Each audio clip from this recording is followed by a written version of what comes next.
what I really want readers to take away from the book is that getting that strategy right from the outset is going to save you not just a lot of time and effort, but it'll save you from writing and publishing a book that doesn't achieve the goals that you want it to achieve. Hello, and welcome to the Connect podcast. This show is all about helping you connect to your soul's calling so you can take action on it. Because the sweetest success is a blend of discovering your purpose with the inner drive to bring it to life. I'm Sheila Botello, health coach, lifestyle entrepreneur, and mom of two, best known for my online wellness programs, mentoring, and self-love passion. Listen in for inspiring interviews, solo chats, and Q&A sessions that will move you past overwhelm towards what lights you up. Stop accepting good enough and go for your version of great in your health, business, and relationships. Let's get started. Hey, welcome to the podcast. I'm thrilled to introduce you to today's guest. Scott A. McMillan is an author, entrepreneur, speaker, and president and executive publisher at Grammar Factory Publishing, a Canadian professional service publisher that helps entrepreneurs write and publish books that build authority and grow their business. With more than 20 years' experience in media and strategy with global consulting firm Boston Consulting Group and as head of strategy for Rogers Media, Scott brings a unique perspective to entrepreneurial publishing, strategic insight, and business acumen. Scott graduated Bregman Scholar and valedictorian from the University of Toronto's Rotman School of Management, where he served as the president of the Entertainment and Media Association and earned a major in management consulting and a minor in strategic management. He continues to be involved in the global startup community, actively providing strategic advice to founders working at the intersection of media, technology, and entrepreneurship. We talked all about how Scott reimagined his career, fatherhood, entrepreneurship, being an author, how to stay grounded, and all about his new book, Entrepreneur to Author: 5 Steps to Writing and Publishing a Nonfiction Book that Builds Authority and Grows Your Business. Enjoy the episode. Scott, thank you so much for joining me today. Great to be here. I'm really excited. So we got to know each other many years ago during our teens, and with the magic of social media, we reconnected a number of years ago as you were transitioning from corporate life to launching a startup and soon after starting a family. And like I was saying before, it's really been fun to watch you enjoying fatherhood. And I see that your son is starting to skate. I imagine you're a big hockey fan, are you? Yeah. I played a lot growing up and have followed my Ottawa Senators for years and years and years. So, he's really adopted that, and he's a big sports fan generally. He was practicing football last night, watching the Super Bowl too. Oh, so great! Yeah, growing up in Ottawa as you did, my sister was a very, very big Senators fan as well. And I was never really much into sports. I was more into the music and the arts and stuff, but I would always cheer for them. And to this day, if they're playing, of course, they have a special place in my heart because of her too. I would love to have you share more about how marriage and fatherhood have impacted you. But first, let's start with a little bit of history. You grew up in Ottawa. When did you realize you wanted to have a career in media and publishing? And what had you leave Ottawa? Yeah. So I left Ottawa for school. So I was trained as a graphic designer. I went to St. Lawrence College in Kingston, Ontario. So that's when I left home. And, I was in Kingston for 3 years, back and forth to Ottawa, of course, during the summers, in between years of school. And then after the graphic design program, I did a postgraduate at Sheridan College in Oakville in computer animation. And coming out of that, I was hired by Nelvana, which is an animation studio in downtown Toronto. And that, I guess, would effectively have been the beginning of my career in media. I joined Nelvana as a technical director, so I was working on cartoons like Roly Poly and Donkey Kong Country and things like that. I spent a little bit of time in Taiwan overseeing production just after the Taiwanese earthquakes in 1999. I worked in production at Nelvana for a number of years and then realized that I was interested in the business side of entertainment. And so I shifted away from actual production myself and became a producer of interactive games, educational games. Did that for a few years and then moved into the marketing and licensing department. And my role in that department was licensing out the intellectual property rights to for our animated shows to book publishers and interactive publishers. So that was basically the beginning of my publishing career. And I wouldn't say that at that point, publishing I had decided was going to be where I spent the rest of my time. And as I'll explain, that isn't in fact what happened. I decided that, because I'd come up through production, I really didn't have a solid business foundation, and decided that I wanted to do an MBA to kind of get that educational foundation in business. So I went to University of Toronto, Rotman School of Business, and when I graduated from that program, I was doing that on a part-time basis. And when I graduated, I had some offers from consulting firms. So I left my job at Nelvana, which had been acquired by Chorus Entertainment, and joined Boston Consulting Group. And for the next 5 years or so, I was working on projects in financial services and pharmaceuticals, a little bit in media and telecommunications, but I was very much out of my element. Worked on projects, of course, here in Canada, but also in the US, in Australia, in Hong Kong.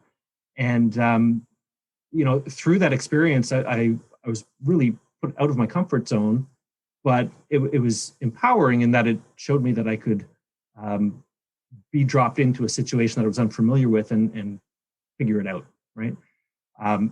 So after I left Boston Consulting Group, I joined Rogers Media. And at Rogers, we were responsible we had television stations, we had radio stations, we had publishing, magazine publishing, we had digital properties. So that's where I really got a really broad exposure to all sorts of different media, and less about the production end and more about the distribution side of media. And so I spent about 5 years at Rogers. While I was at Rogers, Ali and I were married. Then, not too long after that, Matthew came along. And that's when I kind of decided I wanted to pull away from the corporate world and have a little bit more control over, my days and my schedule and how I work and where I work. And that's when I decided to take the entrepreneurial plunge. Wow. And with all of that experience in the corporate world, for you to be able to take that knowledge and then say, okay, what do I want to pull from this and use for my own business? And perhaps even what are some practices and things that I don't want to bring along with me? Because as we know, as an entrepreneur, you can be working all the time. And just like in the corporate world, you can also be doing that. So being able to know what your boundaries are, what you're willing to say yes to, and what you're willing to say no to, I'm sure was a huge impact for you as well. Now, you must have done a lot of traveling then in that particular job. Like you say, you were dealing with all these different companies. You must have traveled quite a bit to these different places. Is that right? In consulting, very much the case. Even when when I was on a local project here in Toronto, there wasn't a lot of travel. There's sometimes some travel if we had to go and meet with somebody from the company that was in a different location.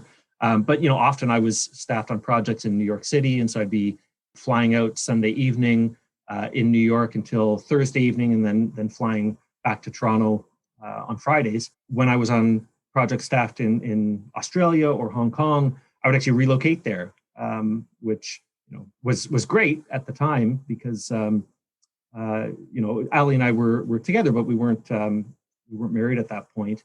So she would actually come over with me for parts of those projects, which was really great. It was a nice way for us to explore different parts of the world and not have to do it on vacation time and on our own budgets, which was nice. That was part of the reason that I left consulting, because we were getting married and we knew that we would have a family. And, that lifestyle isn't, it's difficult. It's not that it can't be done and that there aren't people who make it work, but that wasn't that wasn't the type of trade-off that I wanted to be making. Yeah, I completely understand. How neat that you got to have that experience though while it was just the two of you and having that freedom. And so as a result of you doing so much traveling, I'm so curious, which place has been your favorite place to go? I know in recent years, even since having your family, you've taken some epic vacations, like actual, not work trips, but vacations. What has been your most memorable and why? We've been to Italy twice, and the first time that we went was when we were expecting Matthew, and so let's see, he was probably about 5 months in utero at the time. No, not even that. Not even that. It was less than that, because we actually made the announcement as we were getting on the plane to come back from Rome to Toronto. We just put a social media post out announcing that we were expecting, posting a picture, and then we boarded a plane. So we had no idea what to expect when we landed. But so that was really special because, well, for that obvious reason, right? Because it was the last trip that it was just the two of us. Matthew was kind of there, but we really got to explore, and we were there long. We were there for a couple of weeks, which was nice. But then after Matthew was born, it was a little over a year after Matthew was born, we went back to Italy. Spent a little bit of time in the Amalfi Coast, and then a good chunk of time in Rome. So we were there for a little over a month. And of course, that was after I'd left corporate and was living the entrepreneur lifestyle. So it allowed us that flexibility to just kind of up and go for over a month. And so that was really great to be able to go back there, explore some of the places that we had explored last time Ali and I were there, and to introduce that to Matthew, even though he was just a little over a year old. He probably doesn't have a lot of recollection of it, but it was just a really nice time for us as a family to spend together, and just be away from all other obligations and things that we would otherwise have to do. Right? We were just we were just exploring, and that was really, really great. I love that. And you know what I really love is the fact that you are able to count back and say, let's see. So Matthew would have been about 5 months in utero. That's something typically women really remember because they're like experiencing the pregnancy. But I love that you are so dialed into that. That's awesome. It really speaks to your father's heart. So aren't you glad you took those trips? I mean, now that the world has closed up and hopefully I see some light on the horizon, but it's so nice that you have those memories. And even though Matthew, he doesn't actually remember because he was so young, he'll be able to look back at the videos and the photos and listen to the stories of how you both took him there. I think that's beautiful. So when the world does open up again, where would you like to travel to next? Mm. We went to France in 2019, I think. Again, we spent about a month there.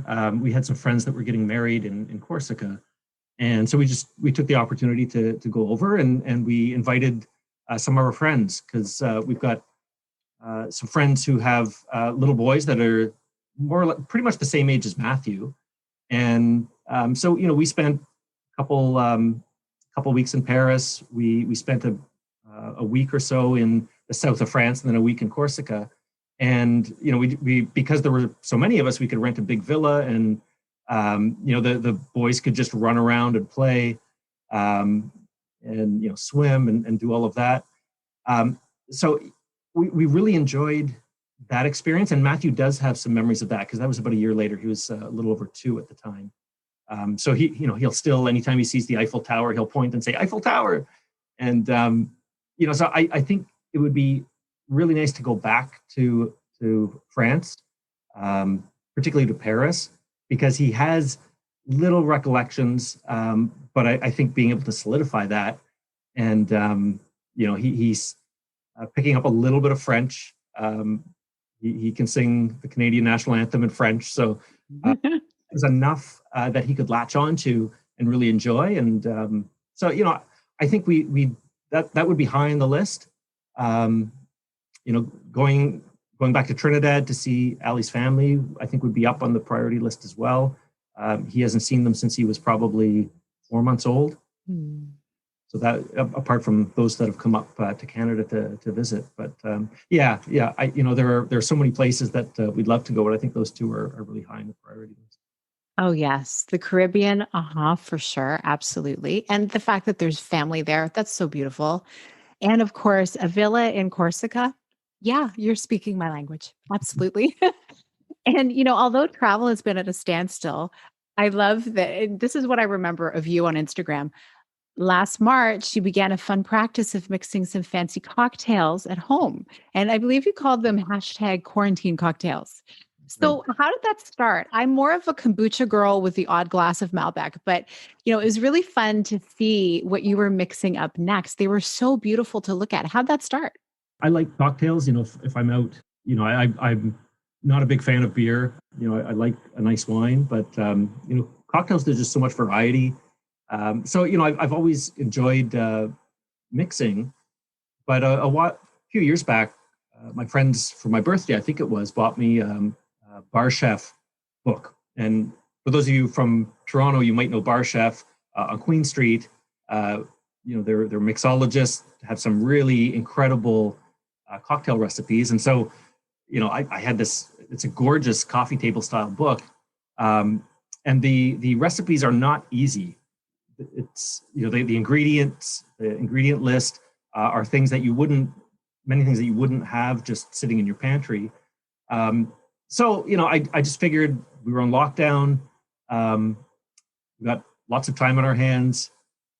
We can't be going out, so what better opportunity than to try a few of these? And it was really cool because I'd tag Bar Chef and I'd tag Frankie Soleric, who's the owner of Bar Chef, and Frankie would reply, and we'd have a little bit of back and forth, and that was really cool. So and I got really good feedback from people. People seemed to enjoy it, and the drinks were yummy too. Oh, that's so fun. Yeah, it's funny how social media could really make friends out of people who you never would have expected before, especially in this season. Like, I had planned to start this podcast probably a year prior to this past August. And then I had said, no, I'm going to start it in March of 2020. And then too many other things happened. And yet, when I actually did start in August 2020, I found it so easy to get in touch with the people who I wanted to interview because everybody was figuring out how to use Zoom and they were not traveling. So they were much easier to nail down on the schedule. So I found like what a wonderful time to be able to do this, just making new friends all around the world. Whereas maybe previously it would have felt more challenging. It felt way more natural for me, and I'm sure for many other people as well, to make new contacts that way. And I mean, in your case, that was just fun. What a fun thing to do.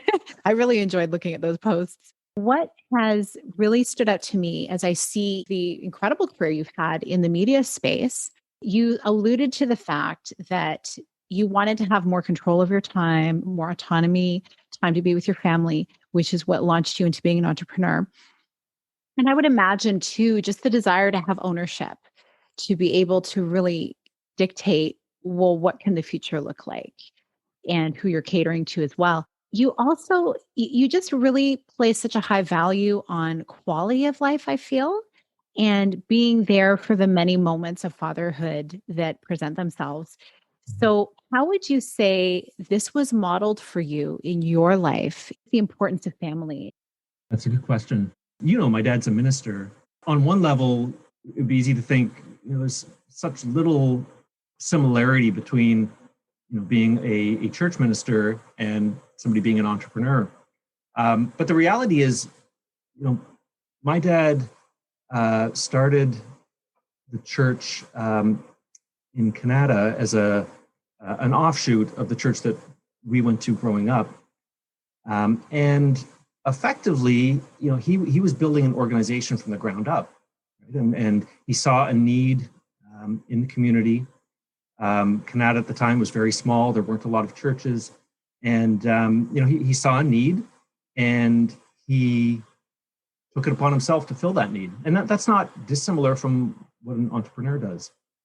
I remember growing up that because of that choice that he had made, it allowed him to, take me to McDonald's on a weekday morning before dropping me off at school, or to spend, to come to things at our school, regardless of when it was. Right, he wasn't locked to a desk somewhere downtown. Mm-hmm. So I have memories of that, and when Matthew was born, or in the lead up to Matthew being born, I thought about how did I want to spend the early part of his life, right? I did have quite a bit of flexibility in my corporate role, but you're especially with a large organization, there's so many stakeholders, right? And you always feel like you're on the clock, even at times when that's perhaps not true, right? You just feel a responsibility to do the best that you can at work, and you end up just spending more time and more effort than sometimes you're able to give. It was at that point that I just figured, in the past I've wanted to do something entrepreneurial. I've never taken the leap. Yeah, there are some risks that it introduced, right, with a young family. But I thought I could always go back into corporate if I needed to. But what better time than now to take a chance and see how it pans out? And it has given me that flexibility. I pick Matthew up from daycare on every Tuesday and Friday, and he knows Tuesdays and Fridays that he's coming home early to pick me up from school. And sometimes we'll go to the park, or we'll go for a drive, or we'll just do something together on those days, and it's really meaningful to be able to do that. And I truthfully, I wouldn't be able to do that if I hadn't made the switch that I did. Wonderful. So what you've just said really leads us beautifully into what I wanted to talk about next. And that is, now you are the president and executive publisher of Grammar Factory, a publishing company. And I want to say congratulations on this beautiful book, Entrepreneur to Author, which was released in 2020. Tell me, how did you transition into your work in this publishing space? And what was it like writing and then launching your book during the pandemic? A little bit of backstory. So when I left corporate to become an entrepreneur, it wasn't to go into publishing. I had designed a product, and my intent was to launch that as an e-commerce product. So I launched it on Kickstarter. Had really great interest, really great feedback on the product, and launched it. But then I realized that, it wasn't going to get the traction that it needed to as a single product, and it either had to, or to make it work, I'd have to expand the product line. And I came to the realization that I didn't really love e-commerce. That wasn't my background. That wasn't my experience, and it was fine on a small scale to launch a single product, but the notion of having multiple SKUs, getting those manufactured, managing inventory across multiple products, it just didn't appeal to me. And so I took a step back, even though the product is still, it's still selling. I didn't expand the product line. I took a step back and thought, okay, where's my experience? Where's my passion? And what can I do in that space? So I came up with a few ideas, but in tandem to that, I started looking at businesses that were for sale. And I came across Grammar Factory, which had been started in Australia in 2013. And I just love the business model, right? It's about helping entrepreneurs write and publish books that build their authority and help them grow their business. And so, I had some back and forth with the founder, and ultimately decided that I would acquire the company. And so that was in 2019. Fast forward into 2020 and pandemic, who would have known? But the beauty of it was, it freed up everybody's time. And the business model was already, the business was virtual and remote. So from an operational perspective, it didn't impact us, thankfully. But what I found was that other people had time to start thinking about writing books, which was fantastic. And I myself had more time to do that as well. Um, so, I had already started to think about some topics for a book. But when I acquired Grammar Factory, it just became really clear that the book that I had to write was the one that I needed as an entrepreneur who was now looking to build credibility and authority in a niche and write a book. And the really interesting thing is, while I own a publishing company, I'm not a professional writer. We have editors who are experts in that. That is what they do. They're incredible. I am our ideal customer, right? I'm a business owner, not a professional writer, but I have a message that I need to tell. And so from that perspective, it was both a great way to get my ideas packaged and codified and into the world, but also a great opportunity to put myself in the shoes of our customers and our clients and understand how difficult it can be to write a book. It's particularly a lot of service publishers try to tell people that it's easy. And it's not. It's not an easy thing. It's time consuming. It can be hard. There are things that you can do to make it easier, but short of hiring a ghostwriter, which is certainly an option, to do it well, to write a book that is truly connected to your business and it truly creates value for you as a business owner, it's not trivial. And I have a much more tangible appreciation for that now. Oh, yeah. As I look at this book, I've spent some time going through it, and it's going to be sitting next to some of my other resources for when I write a book. As I've gone through it, what I love most about it is it's very step by step, and you've packed everything that someone would need in here in order to write their book effectively. But it's not intimidating. You've made it really actionable as well. So tell me what you hope entrepreneurs are going to get from this book. And before you do, actually, congratulations on it being an Amazon #1 international bestseller. Thank you so much. It's amazing. What I want people to take out of it, and I love the question because the answer to that is very much core to the book. Writing a book, there are many reasons why you might write a book. This book is specifically for the business owner, the entrepreneur who is working in an authority-driven field and needs to establish themselves as an authority, as a thought leader, and has an intent to grow their business. So to be very clear, for people who are writing fiction, people who are writing poetry, people who are even writing an autobiography, there may be some things that you can take from this book, but that's not who it's written for. And that's really important because one of the things, one of the core tenets of the book is that you have to be incredibly clear about what you want to get out of your book, what you want it to deliver, what are your goals. And I lay out the 8 common goals that entrepreneurs have when they write a book.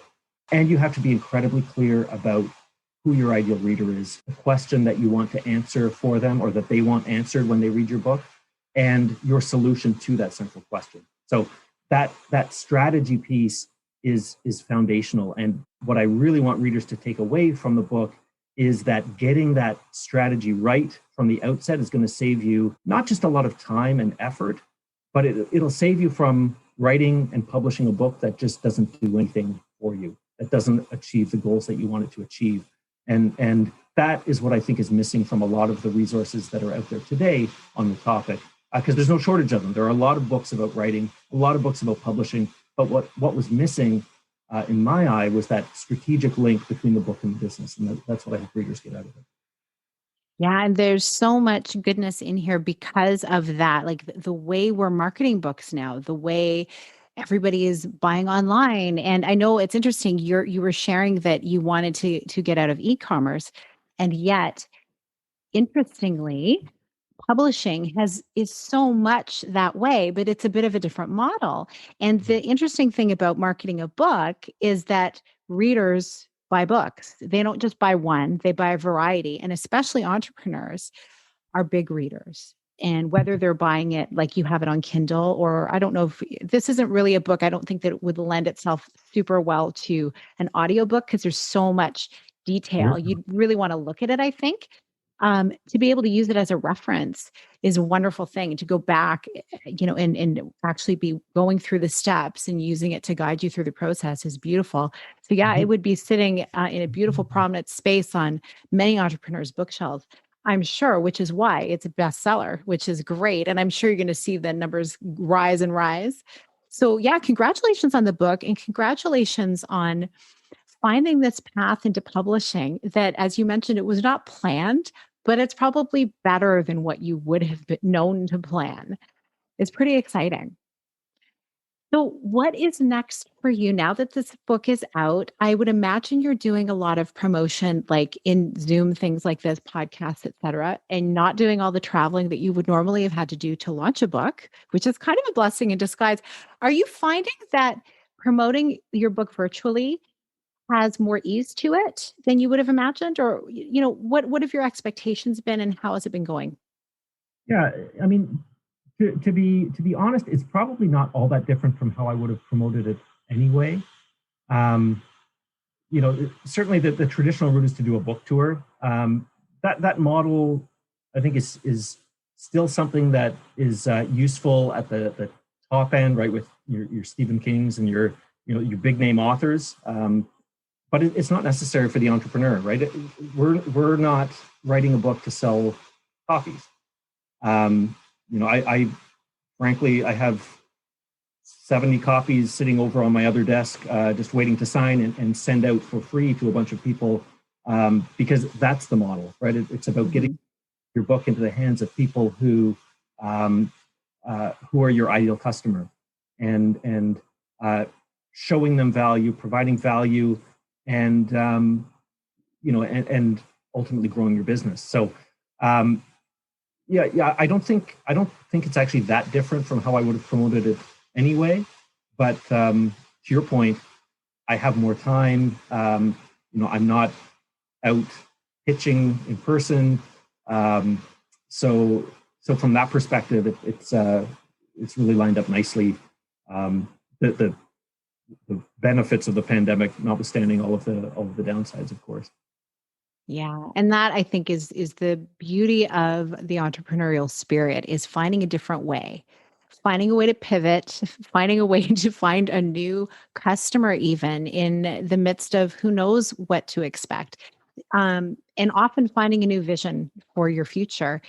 And that is the tenacity of the human spirit. I think we've seen a lot of people come through to this place, and there are a lot of people who are still needing to pivot their businesses. But for authors, there's a lot to be said now for getting their message out there. And like you say, building the credibility of their business through the written word. There's something to being an author for sure. So tell us, where can people find, obviously they can find it on Amazon. Where can they find and follow you? So a couple of places. So entrepreneur-to-author.com, that's the best place to go for anything related to the book. It's got my personal contact details there as well.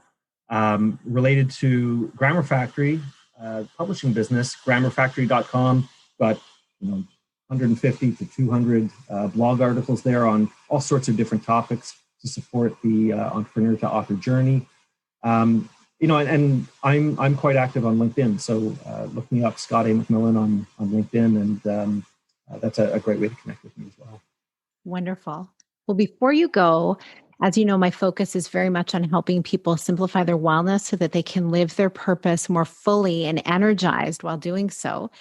So, as an in demand business owner, a husband, a father, and a friend, what are your favorite ways to nurture your own wellness and your own self care? Hmm. For me, sleep is probably the biggest one. Um, I haven't set an alarm to wake up since I left my corporate role. That's awesome. I love that so much. Yeah. It's and the interesting thing is I still get up at anywhere between 4 a.m. and 6:30 a.m.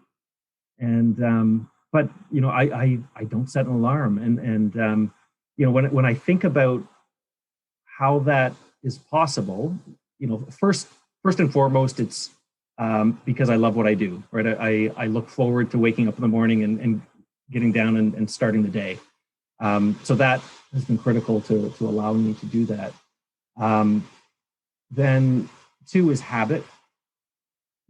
Your body gets used to a routine, and at first it was very difficult. I think I started waking up at those early hours when I was writing my book because I had to find time to write it. I've just maintained that because I find I just really value that early time in the day when I can, there aren't distractions and I can kind of,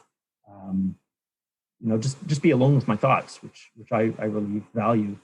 But then the other thing that has really enabled me to do that is I don't book appointments early in the day. And it's not because I don't wake up in time for them and would miss them. It just eliminates that fear in the back of my mind that I might sleep in and miss an appointment.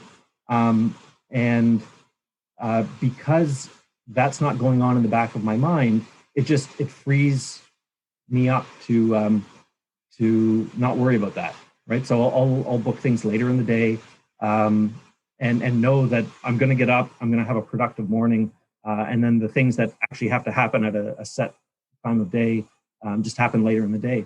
And it actually works out fortuitously because a lot of our businesses in Australia, that time of overlap tends to happen at the end of the day rather than at the beginning of the day. So there are a few fortuitous things that line up that make it possible as well. But yeah, for me, it's really very much about sleep and making sure that I'm rested and in a good position to start the day. That is really interesting what you say about booking things later in the day or in the afternoon, let's say. I've been doing that without really thinking of it. I typically do any connection interviews, things like noon onwards. And you're right, it gives you that sense of ease in the morning so you can actually tackle your own priorities without other things getting in the way. And when you were talking about worrying about missing something, it's kind of that feeling. I don't know if you get it. I think a lot of people do, especially my husband, where you're going to fly out somewhere. And even if your flight is like at 4 p.m., the night before, there's no sleep happening because you're like, oh no, I want to wake up in time. I don't want to miss my plane. And it's so interesting. It will totally impede upon your sleep. So that's fascinating. I love that. Sleep, yeah, it really is so foundational. So foundational. If we can get our sleep right, everything else will fall into place because we'll be more level-headed, I think. Well, thank you so much for being here today, Scott. I'm excited for what the future holds for you and the work that you're doing, the lives that you're impacting, hopefully helping entrepreneurs have a more easeful experience as they expand and promote themselves. And, I really hope to talk again sometime. I'm sure there'll be other books and maybe even other authors you'd like to introduce us to that we can share their message. I'd be more than happy to do that. Wonderful. Well, this has been really great. I've really enjoyed our conversation, and thank you so much for the opportunity. Wonderful. Well, friends, thank you for listening. Please find and follow Scott at the places linked in the show notes. And we would love to know what resonated the most for you from today's conversation. And I like to do a lot on Instagram. And I know that Scott's also on Instagram. So if you don't mind, Scott, I'm going to have them let us know what they thought of this by tagging this episode on Instagram at Sheila A. Botello and at Scott A. McMillan. And it's MacMillan to let us know. Enjoy the rest of your day. Thank you so much for being here with me on the Connect podcast. If you like this episode, please share it with someone you think would enjoy it. Also, if you head over to iTunes to leave a review, I'd be so grateful. Let us know what your favorite parts were and what you'd like to hear more of. It will help us have a greater impact, elevating many more people to grow and succeed together. See you next time.